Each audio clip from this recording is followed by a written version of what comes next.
Réflexion sur la passion de Jésus et de Marie. Le 20 février 1944. Il fait déjà nuit quand Jésus dit « Tu as vu ce qu'il en coûte d'être sauveur. Tu l'as vu chez moi et chez Marie. Tu as connu toutes nos tortures et tu t'es rendu compte de la générosité, de l'héroïsme, de la patience, de la douceur, de la constance et de la force avec lesquelles nous les avons subis, poussés par l'amour de votre salut. Tous ceux qui le veulent et qui demandent au Seigneur Dieu de faire d'eux des sauveurs doivent bien penser que Marie et moi sommes le modèle et se rendre compte des tortures à partager pour sauver. Si ce ne sont pas la croix, les épines, les clous ou les coups de fouet, il y en aura d'autres, mais de forme et de nature différentes, mais tout aussi douloureuses et consumantes. Car c'est seulement par la consommation du sacrifice au moyen de ses souffrances que l'on peut devenir sauveur.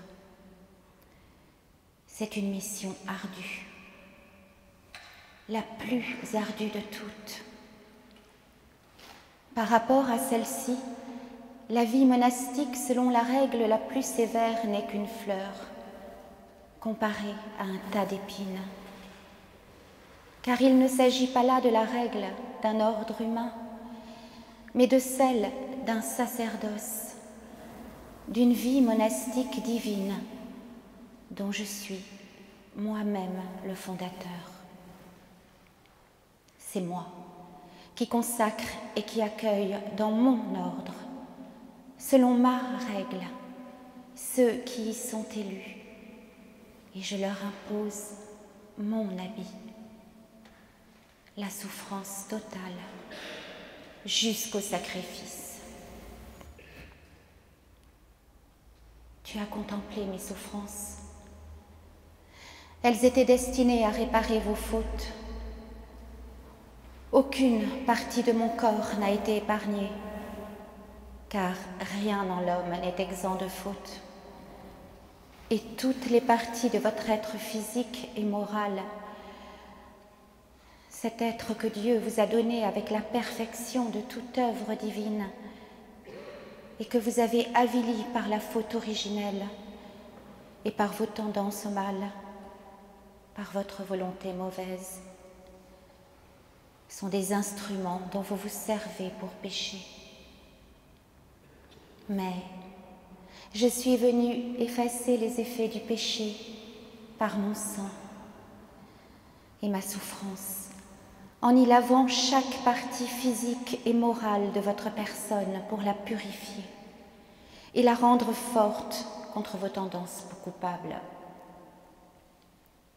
Mes mains ont été blessées et emprisonnées après s'être fatiguées à porter la croix pour réparer tous les délits et crimes commis par la main de l'homme, depuis celui de tourner une arme contre son frère, ce qui fait de vous des Caïns, jusqu'au vol, aux accusations mensongères, aux actes contre votre propre corps ou celui d'autrui,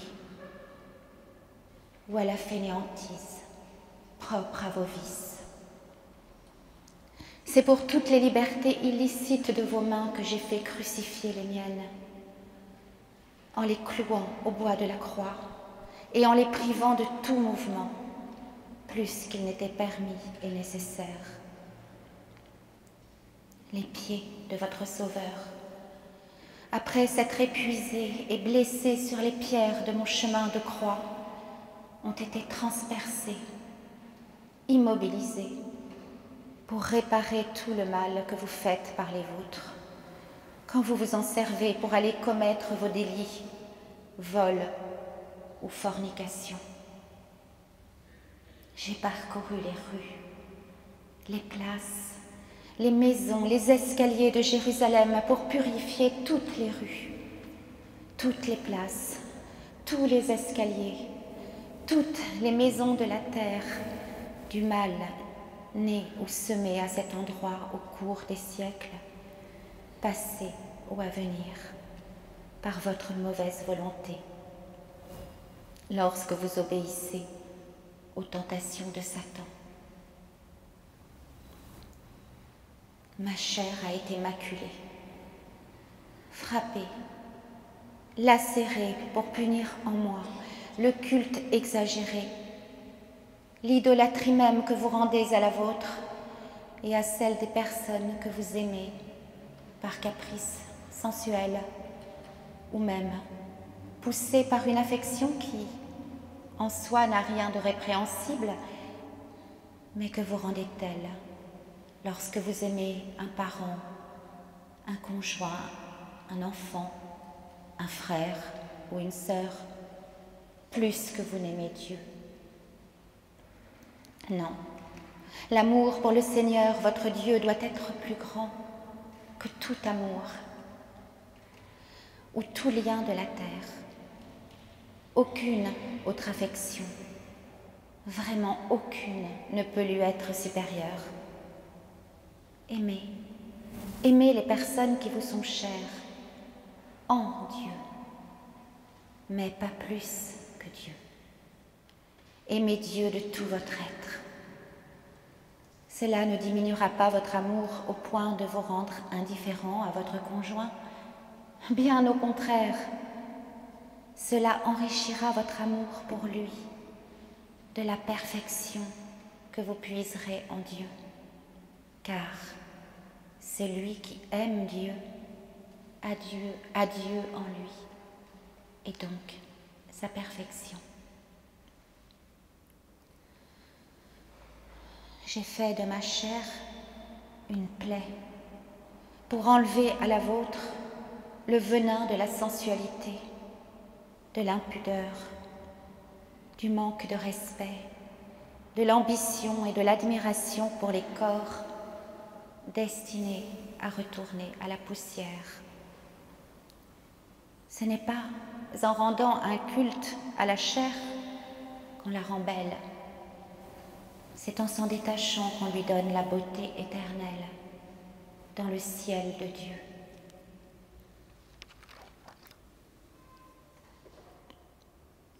Ma tête a subi 1000 tortures. Les coups, le soleil, les hurlements, les épines, pour réparer les fautes que vous commettez par votre intelligence. Orgueil, impatience, caractère insupportable, intolérance, pullule comme des champignons dans votre cerveau. J'en ai fait un organe torturé, enfermé dans un écrin orné de sang, pour réparer tout ce que vos pensées produisent. La dernière couronne que j'ai voulue, tu l'as vue.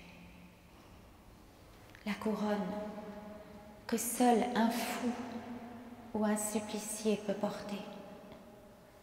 Aucune personne saine d'esprit, humainement parlant, et libre de soi ne saurait se l'imposer. Mais moi, j'ai été jugée fou, surnaturellement. Divinement, je l'étais, d'ailleurs, en voulant mourir pour vous qui ne m'aimez pas, ou si peu, en voulant mourir pour vaincre en vous le mal, tout en sachant pertinemment que vous le préférez à Dieu.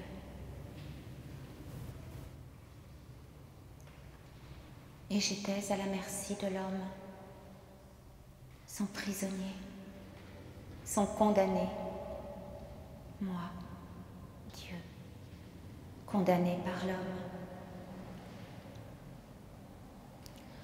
De quelle impatience vous faites preuve pour des riens? Avec quelle incompatibilité vous vous opposez pour des inepties?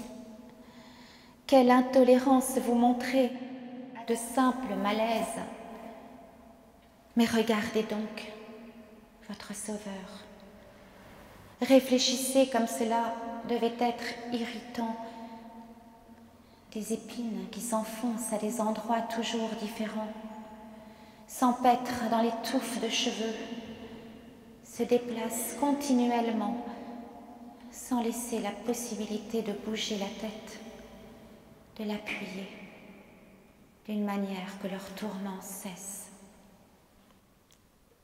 Pensez à ce que devait être pour ma tête torturée, souffrante, fébrile, les hurlements de la foule, les coups sur la tête, le soleil cuisant.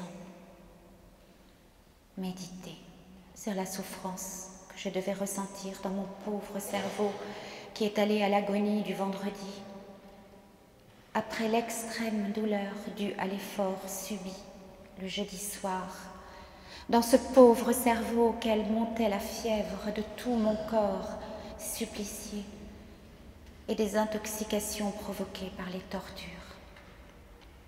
Sur ma tête, ces tortures s'en prirent aussi à mes yeux, à ma bouche, à mon nez, à ma langue, pour réparer vos regards si friands de se porter vers ce qui est mal, en négligeant la recherche de Dieu, pour réparer le flot incessant de paroles menteuses, sales ou luxurieuses que vous dites au lieu d'utiliser votre bouche pour prier, enseigner, réconforter.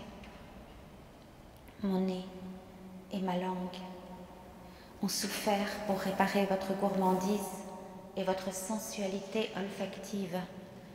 Elles vous conduisent à des imperfections qui sont le terrain de fautes plus graves.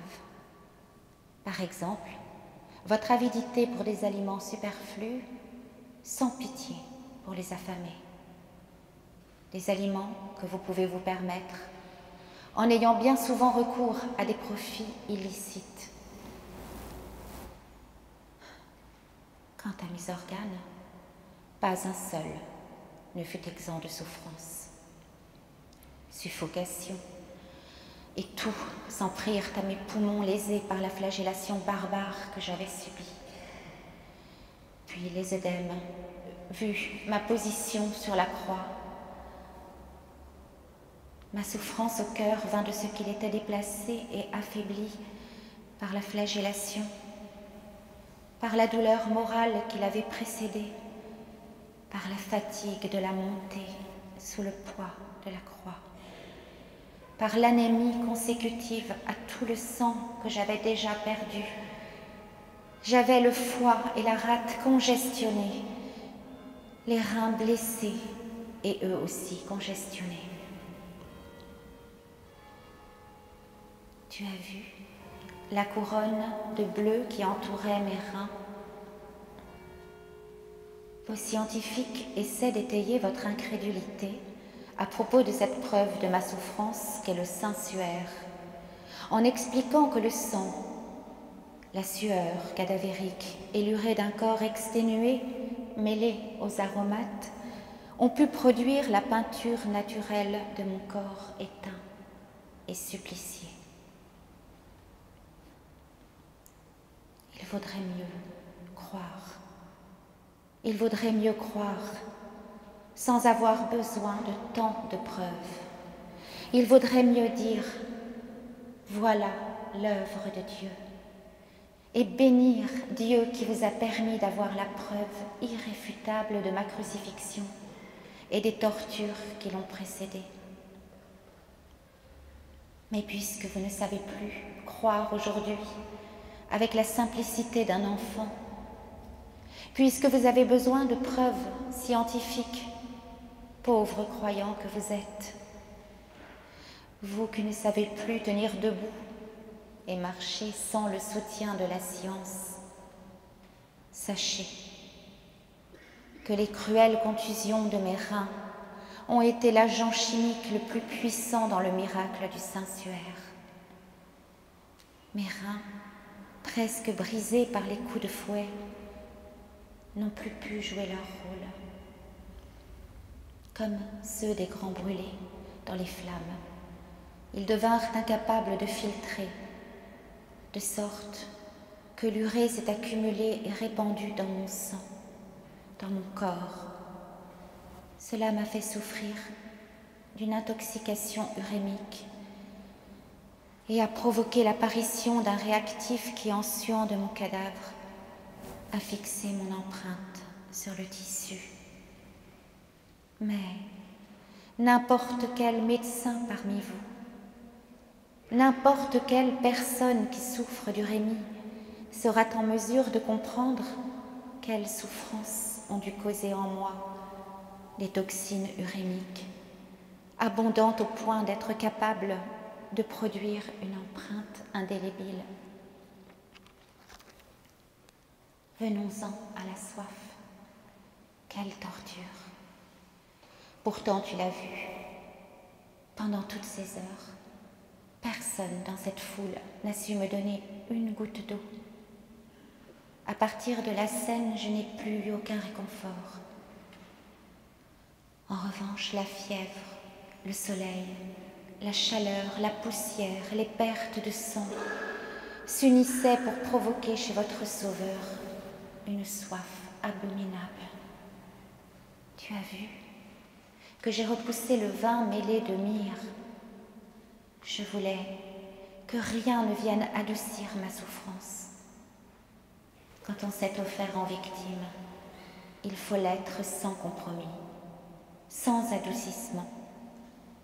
Il convient de boire le calice tel qu'il est donné, de goûter le vinaigre et le miel jusqu'au fond, et non pas le vin drogué qui engourdit la douleur. Ah, le sort de victime est bien sévère, mais bien heureux celui qui le choisit. Voilà ce que ton Jésus a subi dans son corps innocent. Et je ne te parle pas du déchirement que mon affection pour ma mère me causait,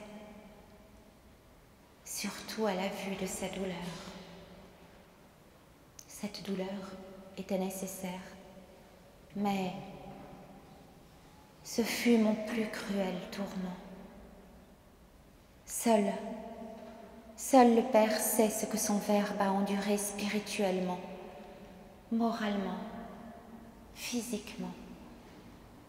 La présence de ma mère elle-même me fut une torture, même si elle est ce qui répondait le mieux au désir de mon cœur, d'avoir ce réconfort dans l'infinie solitude qui m'entourait, solitude qui venait de Dieu et des hommes. Ma mère devait être présente, tel un ange de chair, pour empêcher le désespoir de m'assaillir, comme l'ange spirituel l'avait contrecarré à Gethsémani. Elle devait être présente pour recevoir l'investiture de mère du genre humain. Mais la voir mourir à chacun de mes frémissements fut ma plus grande souffrance. Rien ne saurait lui être comparé. Pas même la trahison, pas même la conscience que mon sacrifice serait inutile pour tant de personnes, alors que ces deux douleurs m'avaient paru terribles au point de me faire suer du sang quelques heures plus tôt. Mais tu as vu comme Marie s'est montrée grande dans un tel moment. Son déchirement ne l'a pas empêchée d'être bien plus forte que Judith. Celle-ci a tué. Marie a été tuée à travers son enfant. Elle n'a pas murmuré. Elle n'a pas eu de haine. Elle a prié. aimée, obéie. Elle est toujours restée mère, au point de penser au milieu de toutes ces tortures que son Jésus avait besoin de son voile virginal sur sa chair innocente pour défendre sa pudeur. Elle a su, en même temps, être la fille du Père des cieux et obéir à sa terrible volonté de cette heure-là. Elle n'a pas lancé d'imprécation contre Dieu ou contre les hommes. Elle a dit fiat à Dieu et pardonné aux hommes. Même ensuite, tu l'as entendu dire « Père, je t'aime et tu nous as aimés ». Elle se rappelle que Dieu l'a aimée. Elle le proclame et lui renouvelle son acte d'amour à ce moment-là, après que le Père l'a transpercée et privée de sa raison d'être. Elle l'aime. Elle ne dit pas « Je ne t'aime plus parce que tu m'as fait du mal ». Elle l'aime et ne s'arrête pas à sa propre douleur, mais à celle que subit son Fils. C'est de celle-ci qu'elle demande raison au Père, pas de sa souffrance personnelle. Elle demande raison au Père au nom de leur Fils.